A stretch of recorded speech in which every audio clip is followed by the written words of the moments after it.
Ilmiy rahbar iqtisodiyot fanlari doktori professor Tashmatov Shuhratjon Hamraevich kun tartibidagi quyidagi masala bo'yicha takliflar yoki munosabatlaringiz bo'lsa, marhamat. Ma'lumot uchun qabul qilinsin. Ochilsin, tasdiqlab berishlaringizni so'rardik. Rahmat. Xo'p. Hurmatli kengash a'zolari, unda birinchi masalaga o'tamiz, o'sha asosiy masalaga kun tartibimizdagi Yusuf Qudratjon Muhammad Qodirovichni menejment ixtisosligi bo'yicha tayyorlagan dissertatsiya ishini himoyasi, ilmiy rahbar haqida tanishtirdik. Iqtisodiyot fanlari doktori professor Toshmatov Shuhratjon Hamraevich, rasmiy opponentlar iqtisodiyot fanlari doktori dotsent Nosirov Ilhom Abbasovich hamda iqtisodiyot fanlari doktori professor Mahkamov Baxtiyor Shuhratovich belgilangan yetakchi tashkilot sifatida Toshkent davlat agrar universiteti tasdiqlangan. Tadqiqotchini ma'lumotlari, avtobiografik ma'lumotlari, shaxsiy hujjatlar bilan tanishtirish so'z ilmiy kotibga bersak, marhamat. Assalomu alaykum, hurmatli rais, hurmatli ilmiy kengash a'zolari. Farg'ona davlat universiteti mustaqil izlanuvchisi Yusuf Qudratjon Muhammad Qodirovich to'g'risida qisqacha ma'lumot berib o'taman. Yusuf Qudratjon Muhammad Qodirov 1980-yil 16-aprelda Namangan viloyati Norin tumanida tug'ilgan. Millati o'zbek, ma'lumoti oliy, oilali, 3 nafar farzandi bor. Yusuf Qudratjon Muhammad Qodirov 1998-2002-yillarda Toshkent Elektrotexnika aloqa instituti menejment bakalavriat ta'lim yo'nalishida 2006-2008-yillarda Toshkent axborot texnologiyalari universiteti menejment mutaxassisligi bo'yicha magistraturani tamomlagan.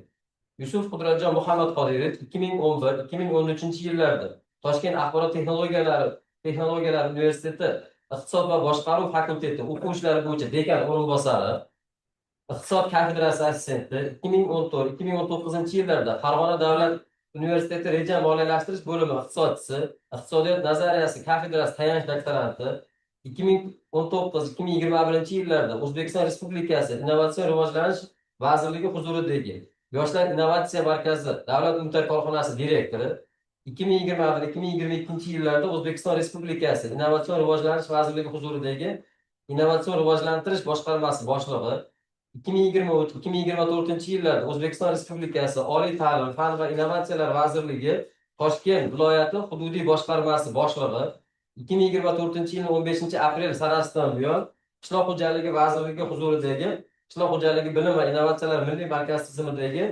Toshkent viloyati agrar xizmatlar markazi direktor lavozimida faoliyat yuritib kelmoqda. Yusuf Qudratjon Muhammad Qodirov chet tili va menejment ixtisosliklarini malaka imtihonlarini muvaffaqiyatli topshirgan. Dissertatsiya ishi Farg'ona davlat universitetida bajarilgan. Ilmiy rahbar iqtisod fanlari doktori professor Tashmatov Shuhrat Hamroevich Yusuf Qudratjon Muhammad Qodirovichni innovatsion rivojlanish sharoitida qishloq xo'jaligini malakali kadrlar bilan ta'minlashning boshqarish tizimini takomillashtirish mavzusidagi 080013 menejment ixtisosligida iqtisod fanlari bo'yicha falsafa doktori PhD ilmiy darajasini olish uchun tayyorlangan dissertatsiyasi 2024-yil 9-oktyabrda Farg'ona davlat universiteti iqtisodiyot va servis, buxgalteriya hisob va iqtisodiy tahlil, moliya hamda jahon va mintaqaviy iqtisodiyot kafedralarining kengaytirilgan majlisi 5-sonli yig'ilishi bilan muhokamadan o'tgan. 2025-yil 14-noyabr kuni Farg'ona davlat texnika universiteti huzuridagi ilmiy darajalar beruvchi ilmiy kengash qoshidagi ilmiy seminar majlisining 7-sonli yig'ilishida muhokama qilingan va ilmiy kengashga tavsiya qilingan. Tadqiqotchining tadqiqot ishi natijalari Qishloq xo'jaligi vazirligi huzuridagi Qishloq xo'jaligida bilim va innovatsiyalar milliy markazi faoliyatiga joriy etilgan va tegishli ma'lumotnoma olingan. E'tiborlaringiz uchun rahmat. Xo'p, hurmatli kengash a'zolari, tadqiqotchini avtobiografik ma'lumotlari va shaxsiy hujjatlari bo'yicha savollar yoki munosabatlaringiz bo'lsa, marhamat. Tadqiqotchiga yoki kotibga. Ma'lumot uchun qabul qilinsin. Ma'lumot uchun qabul qilinsin degan taklif bor, tasdiqlab berishlaringizni so'rardik. Xo'p, rahmat. Unda davom etamiz, hurmatli kengash a'zolari. Dissertatsiyani mavzusini dolzarbligi, maqsadi, tadqiqot jarayonida olingan asosiy ilmiy xulosalar va ishlab chiqilgan ilmiy hamda amaliy tavsiyalar to'g'risida tadqiqotchiga 15 daqiqa ma'ruza uchun vaqt beramiz. Marhamat, qisqacha qilib tushuntirsangiz. Rahmat.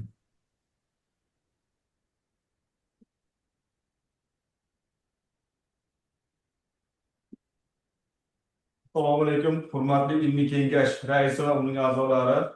Sizlarning muhokamangizga innovatsion rivojlanish sharoitida qishloq xo'jaligini malakali kadrlar bilan ta'minlashning boshqarish tizimini takomillashtirish mavzuida bajargan iqtisodiyot fanlari bo'yicha falsafa doktori PhD ilmiy darajasini olish uchun yozilgan doktorlik dissertatsiyamiz havola qilinmoqda. Uning asosiy jihatlari haqida to'xtalib o'tishga sizlardan ijozat so'rayman.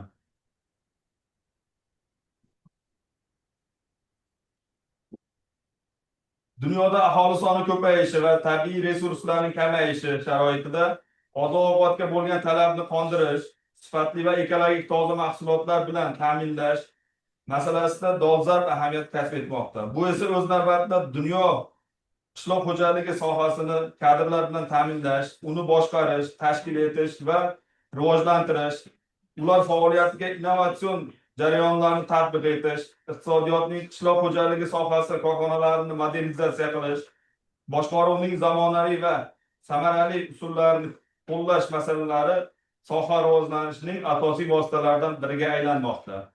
Hozirgi kunda rivojlangan davlatlar mintaqalarida innovatsion rivojlanish sharoitida kadrlar bilan ta'minlashda boshqarish tizimini takomillashtirish, innovatsion salohiyatni oshirish strategiyalarini shakllantirish, innovatsion boshqarishning tashkiliy iqtisodiy mexanizmini rivojlantirish strategiyalarini ishlab chiqish bo'yicha ilmiy tadqiqotlar olib borish asosiy ilmiy tendensiyalardan hisoblanadi. Mustaqillik yillarida mamlakatimizda qishloq xo'jaligi sohasini malakali kadrlar bilan ta'minlash borasida amalga oshirilgan islohotlar doirasida sohaning ushbu yo'nalishdagi boshqaruv tizimini rivojlantirish masalalariga alohida e'tibor qaratildi. Qishloq xo'jaligini rivojlantirishning 2020-2030 yillarga mo'ljallangan strategiyasida aholining oziq-ovqat xavfsizligini ta'minlash va davlat boshqaruvining zamonaviy tizimlarini rivojlantirish kabi ustuvor yo'nalishlar belgilangan. Qishloq xo'jaligi sohasida malakali kadrlar salohiyatidan samarali foydalanish, oliy va o'rta maxsus ta'lim muassasalarida malakali kadrlar tayyorlash bilan bog'liq faoliyat samaradorligini oshirish, qishloq xo'jaligi sohasini malakali kadrlar bilan ta'minlash jarayonlari mexanizmini takomillashtirish bo'yicha tadqiqotlar olib borish dissertatsiya ishi mavzusining dolzarbligidan dalolat beradi. Tadqiqotning maqsadi innovatsion rivojlanish sharoitida qishloq xo'jaligini kelajakdagi rivojlanishini hisobga olgan holda malakali kadrlar bilan ta'minlashning boshqaruv tizimini takomillashtirish bo'yicha ilmiy takliflar va amaliy tavsiyalar ishlab chiqishdan iborat. Tadqiqotning vazifalari quyidagilardan iborat. Kadrlar boshqaruv tizimi toifasiga bo'lgan nazariy yondashuvlarni umumlashtirish va qishloq xo'jaligi malakali mutaxassislarni boshqarish tizimi nuqtai nazaridan uning o'ziga xos xususiyatlarini aniqlash. Qishloq xo'jaligida uning ko'p buklatligi, texnik va texnologik modernizatsiya hisobga olgan holda malakali kadrlar bilan ta'minlash menejmenti asoslarini ishlab chiqish. Qishloq xo'jaligini malakali kadrlar bilan ta'minlash boshqarish tizimi tamoyillari va xususiyatlarini aniqlash. Qishloq xo'jaligi sohasini malakali kadrlar bilan ta'minlashda boshqaruv tizimidan foydalanish holatini tahlil qilish. Mehnat bozori talablari asosida qishloq xo'jaligi sohalari uchun malakali kadrlar bilan ta'minlashning boshqarish tizimida ta'lim muassasalari salohiyatini baholash. Soha xodimlarining kasbiy ta'lim tizimini rivojlantirish qonuniyatlari va tendensiyalarini tahlil qilish. Qishloq xo'jaligi sohasini malakali kadrlar bilan ta'minlash menejmenti va ulardan foydalanishning konseptual asoslari bo'yicha takliflar ishlab chiqish. Qishloq xo'jaligi sohasining mutaxassislar va malakali ishchilarga bo'lgan ehtiyojini bashoratlash bo'yicha takliflar ishlab chiqish. Qishloq xo'jaligi sohasini yuqori malakali kadrlar bilan ta'minlashni boshqarish jarayonini istiqbolli yo'nalishlarini aniqlash. Tadqiqot obyekti sifatida qishloq xo'jaligi sohasida band bo'lgan malakali kadrlar, shuningdek agrar ta'lim muassasalarida ularni tayyorlash bilan bog'liq jarayonlar hisoblanadi.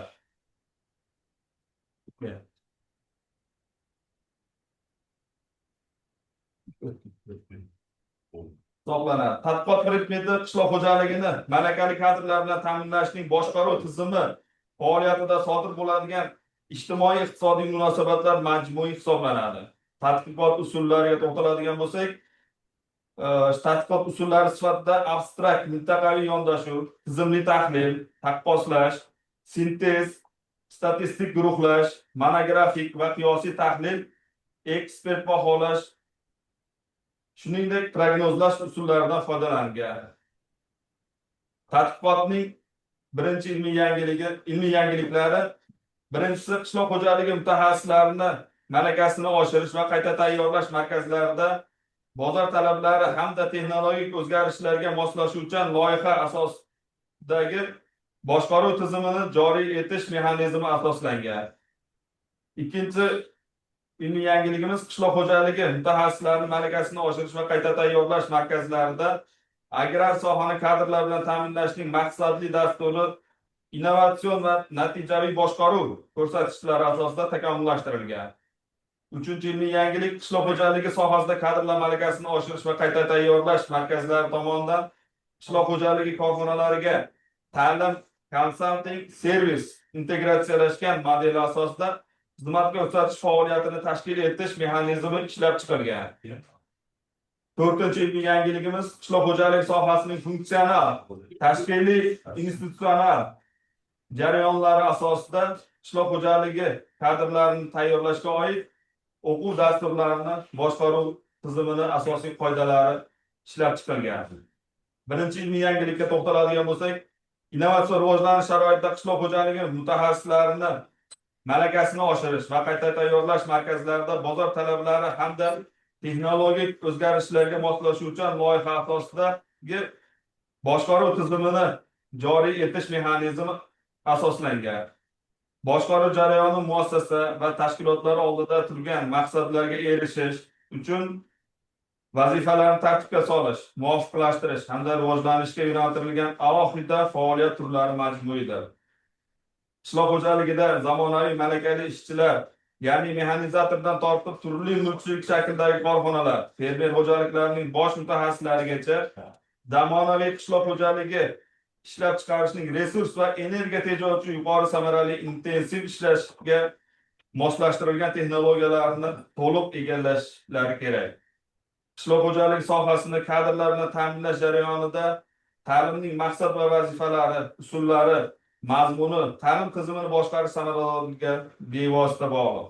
Kadrlar malaka tushunchalari haqida ilmiy tushunchalarga ega bo'lish g'oyat muhim uslubiy ahamiyatga ega bo'lib, turli fikr mulohazalarga e'tibor berish maqsadga muvofiqdir. Michael Mekson ushbu tushunchaga quyidagicha ta'rif beradi. Boshqaruv tashkilot maqsadini shakllantirish va unga erishishni rivojlantirish, tashkil qilish, motivatsiya va nazoratni o'z ichiga oluvchi jarayondir.